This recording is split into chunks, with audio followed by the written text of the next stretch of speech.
Hi everyone. To understand human consciousness, we must look at it experientially first of all. And I want to suggest what that means and could mean in a sense is that we have an awareness. We are seeing images. There is an image. There's a separate to a collective relationship where we see we are where everything else is. In other words, once you look at a sunset, you say it's a beautiful view. You don't say it was a beautiful, sun or just the ocean. You don't separate a full picture. So now we see that when one has a separated picture in front of them, what they will innately perhaps seek based on the design of their mind is to see how unity can be experienced in a world of separation.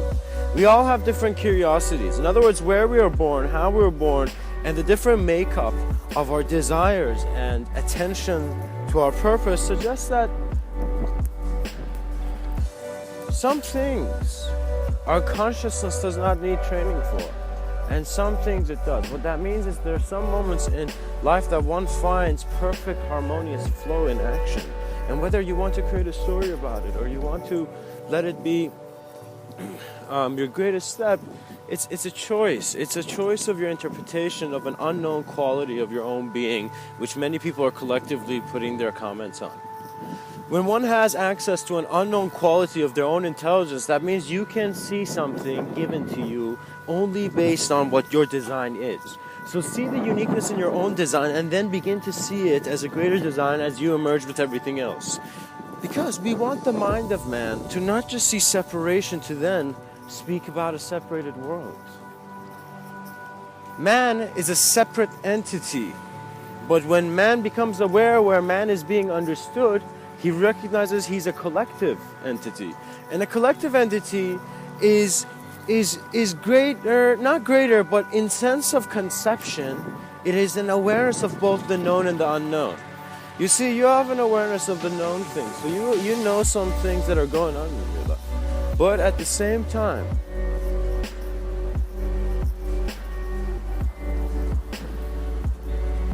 we find many reasons to speak. Many reasons. Art is perhaps a stand to keep the past alive, because in a world where we are constantly looking at the future to see what's going to happen, we're not appreciating a lot of things that have happened. So in a sense, if you saw the human design or you saw human beings living, you would perhaps ask yourself, what is the ability for this group? What is the ability for this? And you see, the ability for humanity is its communication. Human beings can communicate with their environment in ways where many physically seen animals cannot. And the reason is because they're a blend. And a blend is an important facet when creation looks at it. Because when one can be aware of a multi-level of presence, similarly, life intelligence creates us to show us the fractal. So if you're tuned into having your awareness here, you are perhaps in an unlimited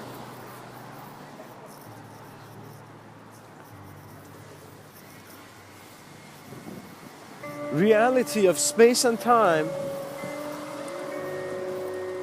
Many of your questions would fade, and I don't know how this is coming across right now as I'm talking about it, but I want to simply suggest that to look at self suggests what human consciousness is for you. To expand, we're looking at others, and so human consciousness expands in it, how it is, in a sense, varied with other forms of consciousness.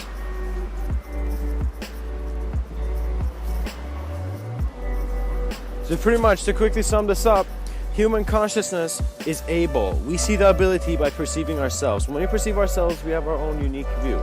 And through such uniqueness, you begin to see things differently, so reality expands in its own awakening. In other words, you see yourself again and again and again, and suddenly now you're confronting all the ideas you have in any form.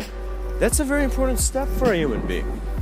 To be able, I find in my mind, these are of course my views and my experiences, to have this ability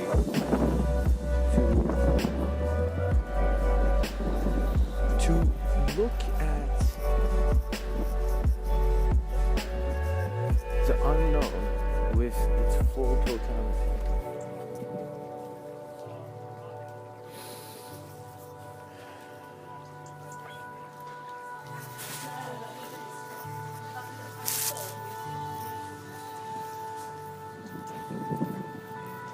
In other words, perhaps back in India, there were states, and I'm not a teacher of, certain, studies of meditation. I'm just giving you my own experience of meditation. And what I have come to understand is that it takes you to a point, naturally. In other words, in life's experiences, I went to a point where I realized I have the ability to see every form that I am possibly aware of, with every memory I'm aware of, within the same point or same moment. So in other words, once you see you have access to all that you can be within your moments change. The wind doesn't feel the same anymore. It's kind of we can say it's a eureka moment, because you recognize that formula you were searching for was your own greater ability. And that is what human beings are doing. Because you're searching ability, but you're realizing the reason you're searching ability is because of the competitive world out there. And a competitive world requires stillness, requires calmness, gentleness. And we see that you don't try to just bring gentleness, by just saying everybody be gentle, everybody be gentle. You, in a sense, go through every question that is suggesting an uncomfortable world, and you look at it and to see why it has to. Why, even after you have been dissolved by others' influence. In other words, let's say you were crushed by your enemies. Let's say you were taken to your breaking point, and once you're there where you see nothing in life is listening to what you have to say when you're in this sense of self, you don't avoid that sense of self. You, for a moment, for an instant, detach with idea and feel a fresh breeze.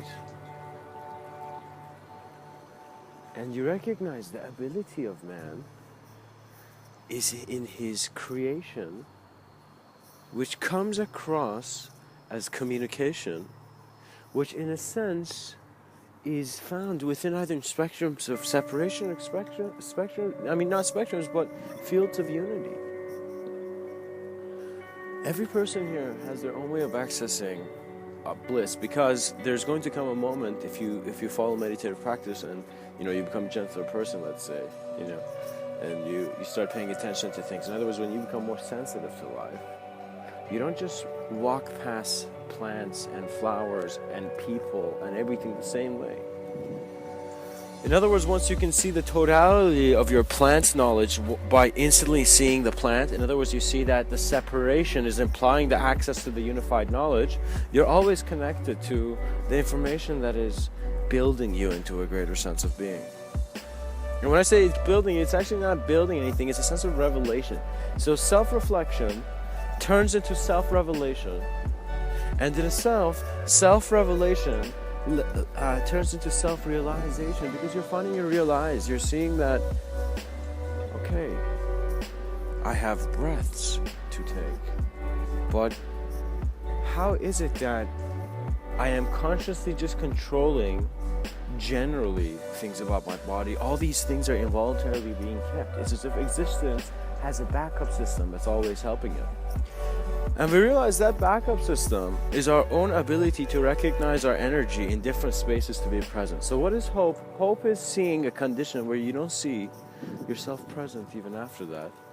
I'm sorry, how would I say it? Hope is, in my view, to see yourself in a reality that is more harmonized. and you're aiming for this harmony, and you have hope to get what you want, and you simply see that it's not about your decision, it's not about the character. So it's an important moment in a person's life when they realize that, wow, they are not the character, they're the storyteller. And once you realize you're the storyteller, you realize that you have been the repetition of certain ideas about yourself, and it's up to you to see if those ideas serve you. What are you telling yourself when no one's around? And that comes down to how sensitive you are to life, because you can't act kind. You can't. You just can't. You can see if someone's kind. You can see if they're. You can see if someone's nature wants to tear apart something or wants to, preserve it. You see if people value life, and you see the different valuations of life. And you see that there are some people who will never see you in the way that you see yourself. And there are those who may come that do actually see you in the way they do, but they're not relevant. What that means is you're going to see many people in this life, but not all of them are meant to join your life. Not all of them are meant to get involved with you directly. In other words, your scale of knowing the reality of others is based on your involvement. And so, it is a powerful moment in many traditions to give up all physicality. And when I say all physicality, this is going to sound weird to some people, but I guess in the way I'm saying it is that you begin giving away these smaller games which you're not that interested in. So in other words, I commend anyone who's gone their own way, that has gone, very confidently. And I guess confidence, guys, it's something that I want to say it like this. It's not something you find. It is something that experience reminds you of. What that means is that, no, wait a minute. All your ideas you've had about yourself, of the incapability of presentation, has been your own construction. And so we do teach ourselves the same lessons if we keep asking similar questions. So one must first have a great awareness to questions. One must look at life and see that how are their bodies being considered by their sense of self. And when one recognizes senses of self are changing bodies, we see that one body in the human lifetime can go through a lot of emotions, a lot of different stories can join your life. And so we see that we're not actually a story. Even though we're great storytellers to ourselves, the story is actually not like that. Because, guys, experience cannot separate itself and not want to experience the other side. What that means is that, in a sense, your essence, you might be conscious of it, you might not, but you are experiencing multiple things in an instant, but it is not based on the same way, based on the same intelligence. So how can I suggest this is that, let me actually start with where the knot is. The knot is people don't know if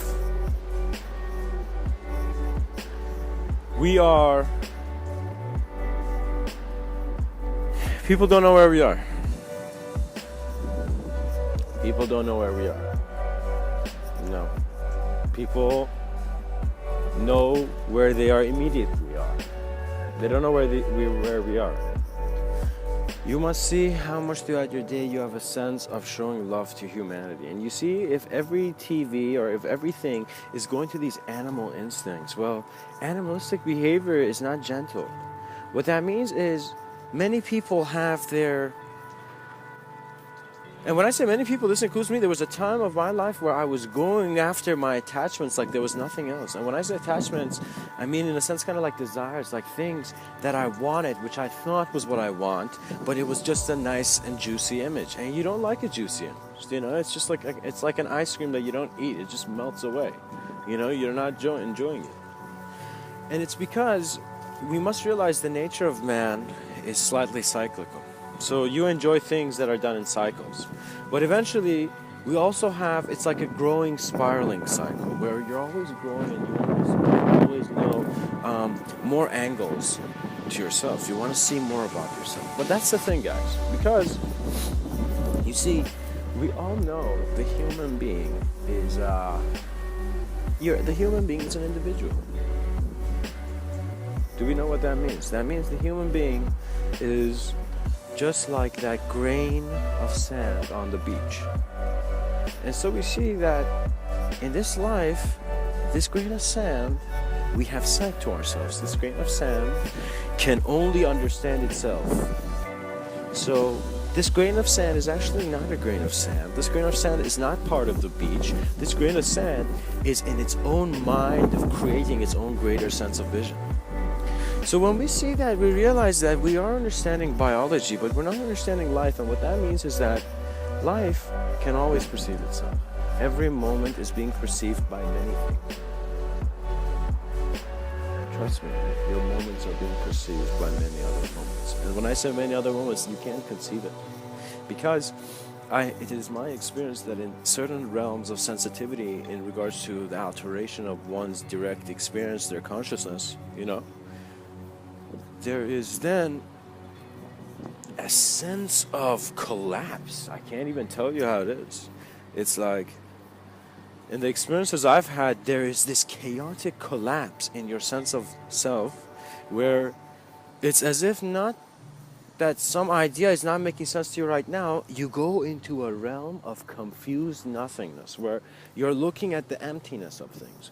And when you look at the emptiness of things, you're not saying, oh, that room's empty, so it's not joyful, so it's sad. It's not that kind of beyond emptiness. It's actually that you see that reality, once looked at more keenly by you, becomes the presence of another story of observation. In other words, we are aware of stories, and man has used stories to keep his mind alert. But now man is realizing that he can experience his stories, and there are multiple stories that are affecting each story. When we see, this is the difference I find with the process of science and research, and not the fact that it has very great methods in regards to exploring our physical reality. But once you look at life, there are some things that people or anyone might want to tell you, but it depends on the stubbornness of your voice. Man's greatest weapon is his own self-talk, which can create him and which can destroy him. So you must realize you must let yourself talk to yourself as gently as the wind. You must be calm. You must see that the rocks on the dirt do not feel like rubble. And that we are putting in relationships we are perceiving in things. And when you put in relationships, when you're perceiving things, you see that life is opening up to you in ways that in slightly transcend your way of thinking. What does that mean? How do I judge your intelligence? Well, it's probably going to be based on the decisions you've made since the beginning of your birth to the point where you're being tested for your intelligence. And you realize sometimes separate entities can have collective views. That means you're a human being. I'm pretty sure you've observed the human race because you've observed yourself.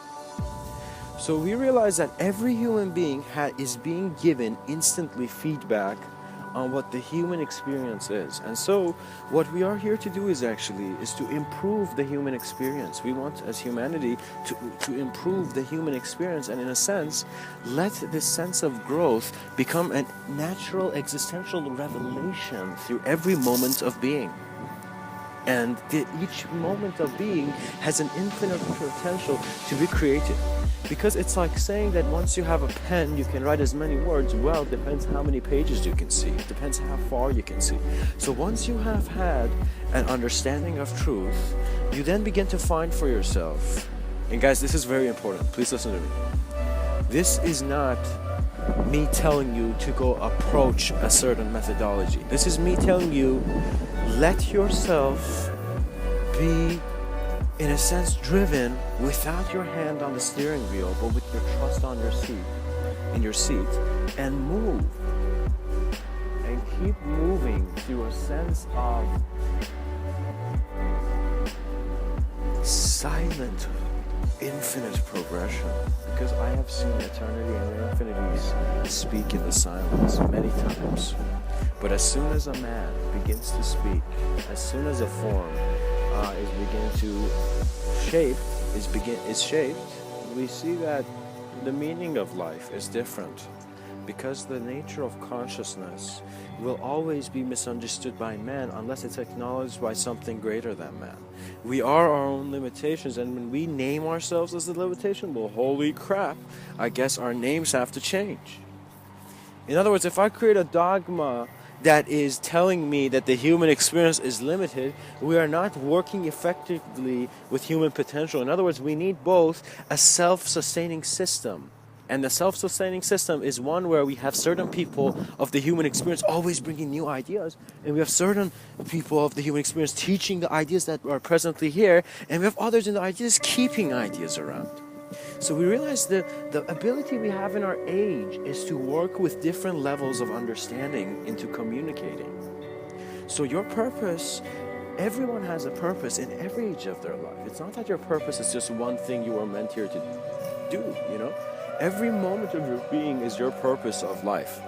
So now that you realize you have a creative ability, now you realize you can both have the gaze of the, astronomer's telescope, and also you can go and fly around orbit around the planets in regards to your sense of creative inner vision. You can handle your experiences by giving yourself greater worlds to see. And this is what I want to suggest, guys, because I have done a lot of writing. I have found many ways of subtle navigation through certain in other words, it's like thought experiments which you feel you're experimenting because you're thinking, but eventually it turns into a slightly daydream-like state where you see that your relationship and your experience of your thoughts is changing. When you re-experience your thought, you realize that it can act as anything you created. In other words, if I say I'm being guided by the wind, trust me, I'm going to feel some windy days that are going to make me remember who I am. Do you know? Like it's one of those things that it's more than just a story you tell yourself, but how the collective is looking at your individuality. And you see that our awareness to our existence, to this moment, literally your eyes are open. It has two meanings, guys. That's the thing. This is very important. There are two meanings to life.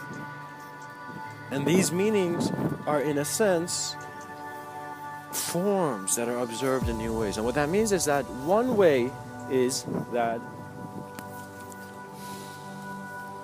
life is an individual progression, and life is a collective and holistic progression. What does that mean? That means throughout your life, you are here you have an access to experiencing yourself separately. That means you every day going around things. But as your separation is acknowledged within the presence of greater groups, in other words, let's say you find a team or you find your friends or something, you realize your presence is different.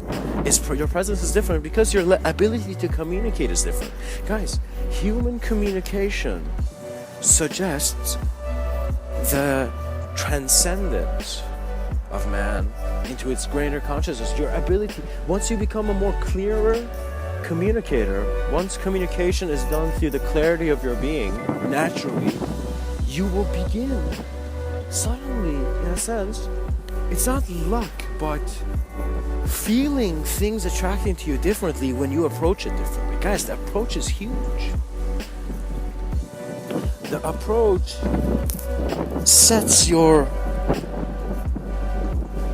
shape in the audience of life on this stage, which is this moment. You see, magic is when personal experience suggests something more than rationality. And you see that, of course, you can make yourself rational. You can make yourself not fear things by logically proving it to yourself. But you realize all that you do is you're playing with human experience. So before, we were playing with definitions and solid objects. We are playing with the human experience of objectivity. The human experience of objectivity means we need to be aware of the observer before we actually break all the objects. So that is what they understood, I believe, in Eastern traditions a very long time ago. And in Western, it was innately recognized because even though Americans were different back in the day, their consciousness was different. So that means that humanity and its allowance of imagery is, in a sense, creating its own way of how life is to be approached by your eyes.